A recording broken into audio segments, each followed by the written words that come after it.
Warning: the following video contains material that may be harmful or disturbing to some audiences. Viewer discretion is advised. When people have asked me over the years about my obsession with true crime, they generally assume that I am fascinated by the minds of killers and what makes them do what they do. But that's not it. For me, it's the stupid or complacent things they do that get them caught. And the most telling details are always revealed after the capture, either in a confession or by way of someone who knew them intimately. So, to that end, I hope you will watch to the end of this video. The elements of a case that inspire my writing always emerge after the killer is caught. So stay tuned for the Shopaholic serial killer, because she is something else.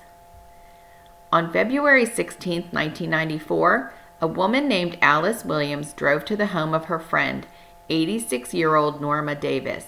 The women had a standing weekly hair appointment, but Norma wasn't answering her door or phone. Assuming Norma was just running late, Alice let herself in with her key. Upon entering the tidy home, however, she was horrified to find her friend apparently stabbed to death. The elderly woman sat in her recliner, appearing peaceful as Alice approached, but she had a box cutter sticking out of her neck and a fillet knife in her chest. There was also a phone cord wrapped around her neck. It appeared the kindly, unassuming woman had been dead for several days. Investigators determined Norma had been killed approximately 48 hours earlier. They carefully examined the crime scene, located in an affluent gated community in Canyon Lake, California. The neighborhood was home to many retirees and was about 75 miles from Los Angeles. Aside from a broken nail, it did not appear that Norma had fought her attacker. This could mean she had been surprised by the intruder, or possibly either knew her assailant or had invited them in, believing she had no reason to fear them. There was a smear of blood on her armchair. There was also a faint shoe print visible and a bit of dust in the foyer. Robbery did not appear to be the motive for the homicide, as Norma wore a pricey ring on her finger, and her handbag, located in plain sight, contained cash and credit cards and appeared to be undisturbed. The case was handled by detectives from the Paris, California Police Department. Leading the investigation was a highly decorated Detective Joseph Greco. They were puzzled. This was a low crime area, and again, there seemed to be no obvious motive for the violent crime. They had no clue at this time that an icy, budding serial killer was on the loose in Canyon Lake.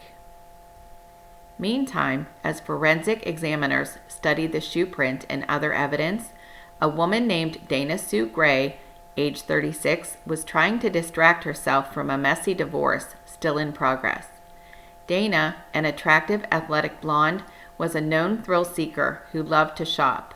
But this pesky divorce was wreaking havoc with her finances, putting an end to her frequent splurges on Rodeo Drive. Her once glamorous life had taken a turn.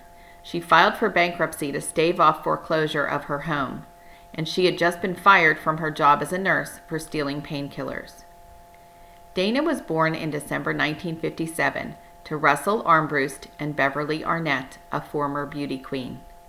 One might argue Dana had inherited her extravagant spending habits from her mother, known to be a vain woman who regularly maxed out her husband's credit cards. Beverly was also known to have a wicked temper, and Dana may have dipped her toe into that part of the gene pool as well. Her parents divorced when Dana was a toddler, and she rarely saw her father after that. Her mother passed away from breast cancer when Dana was 14, making the normal angst of high school even more challenging.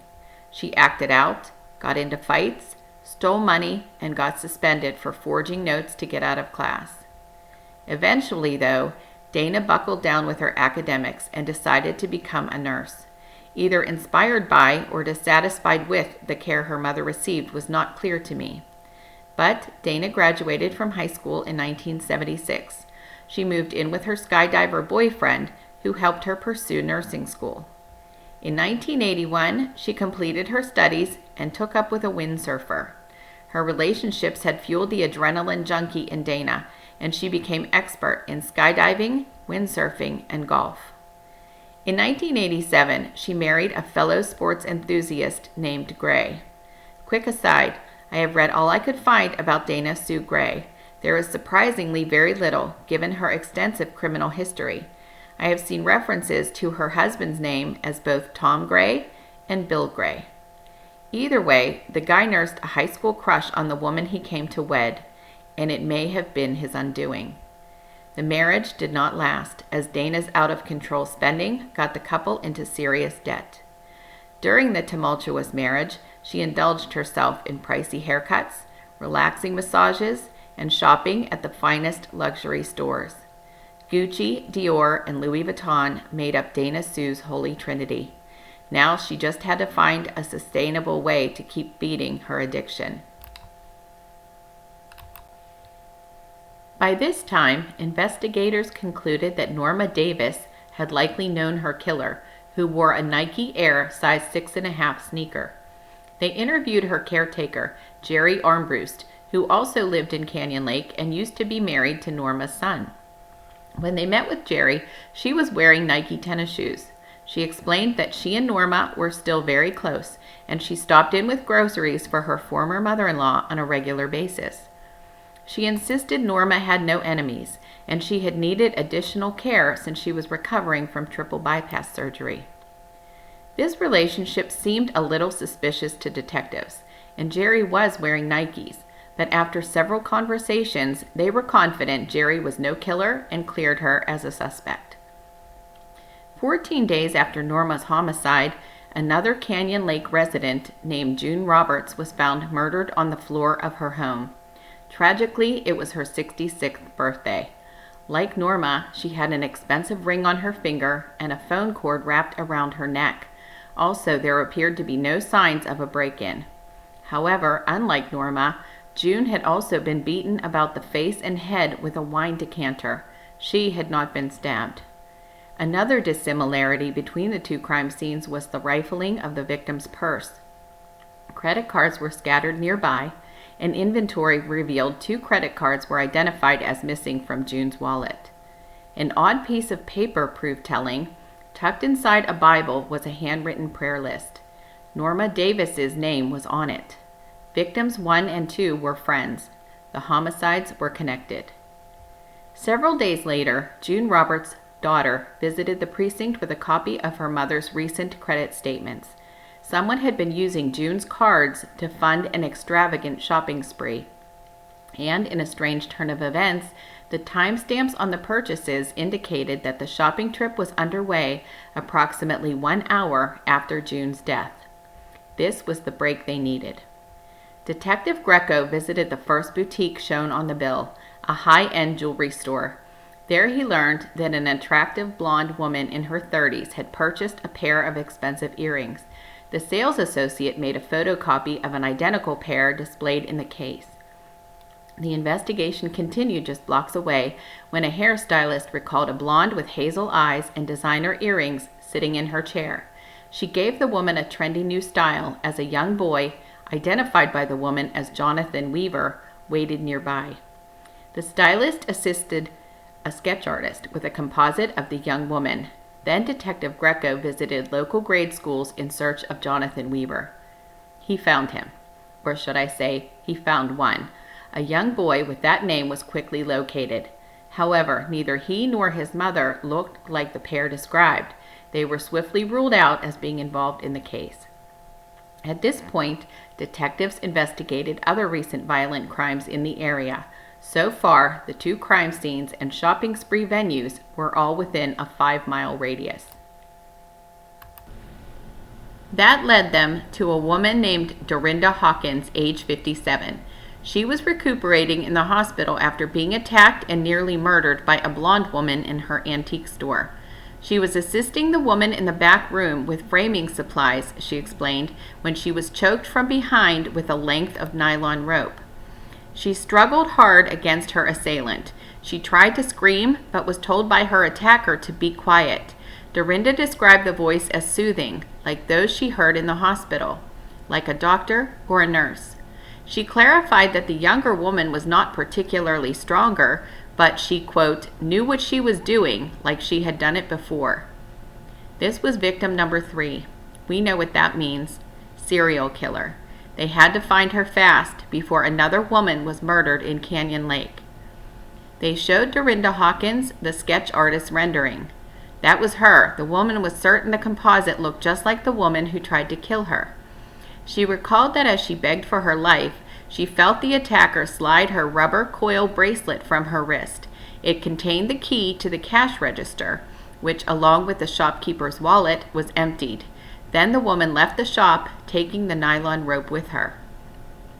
They showed the composite to Jerry Armbruster. She studied it briefly and said it looked like her stepdaughter, Dana Sue Gray. Jerry's husband, you may recall, was the first victim's son. And when he passed away, Jerry married Russell Armbruster, Dana's father. By this point, headlines warning of a potential serial killer were plastered on newspapers all over the area. Residents were terrified, and many independent retirees moved out of the community and in with family members. Additionally, a sort of posse was formed, consisting of elderly widows who would take turns sleeping and keeping watch at each other's homes, believing there was safety in numbers. Detectives put Dana Sue under surveillance and learned all they could about the Shopaholic serial killer. They already knew she was acquainted with Norma Davis. She lived in Canyon Lake, so she had her own pass to the gated community. She was living with a new man now, and he had a 5-year-old son. But his name was not Jonathan, it was Jason. Quick apology here. My anxiety about losing my voice has caused me to trip over my tongue. I hope you'll excuse me as we continue. While Detective Greco filed for a search warrant for Dana Sue's home, Detective Chris Antoniotis reported to the scene of another attack. The killer had struck again. On March 16, 1994, exactly 1 month since Norma Davis's body was found, the body of 87-year-old Dora Beebe was discovered in her home in nearby Sun City. She had been beaten with a clothes iron and strangled with the cord.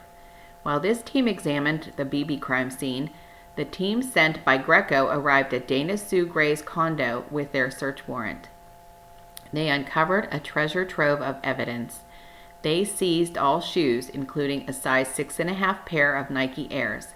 They found credit cards belonging to the victims hidden in her sock drawer, along with $1,900 in cash and Dora Beebe's checkbook.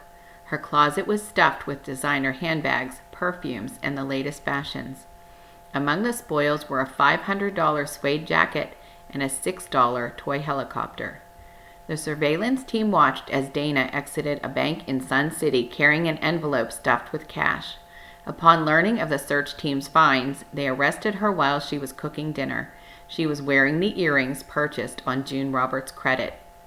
They interrogated her using their good cop, bad cop strategy. Icy Dana Sue was not moved. She claimed she found the credit cards near a dumpster. Eventually, though, when presented with the evidence against her and threatened with the death penalty, she finally confessed, and a torrent of horrific, unbelievable details spilled out. Detectives learned that little Jason, her boyfriend's son, was waiting for her in the car when she bludgeoned Dora Beebe with the iron. This had been mere hours before they put the tail on her. She wasn't sure how she didn't get more blood on her, but she didn't, so she didn't even have to change her outfit before heading out to shop. She had to shop, she explained. It was an overwhelming need and the only thing that made her, quote, feel at rest, as she put it. To avoid the fancy accommodations on death row, Dana Sue Gray pled guilty to 2 murders, 1 attempted murder, and robbery. She was sentenced to life in prison without parole and is incarcerated in the California Women's Prison in Chowchilla. True to form, Dana Sue has continued to achieve notoriety in prison. She still sees herself as a bitch on wheels, a nickname given her by a former coworker. Diva Dana demanded hairstyling appointments and chiropractor visits to her cell. And she still loves money. As reported in 2014 by the New York Daily News, serial killer Dana Sue Gray was auctioning off a pair of her plain white panties for $250 to trolls who collect such odd trophies via murder fetish websites. She had scrawled her inmate number, W76776, along with her autograph, onto the crotch. Wow, That's it for today. Please let me know in the comments if you were familiar with this story. I recalled it from many years back. Clearly this one is pretty hard to forget. Till next time, be well. Scary Clary out.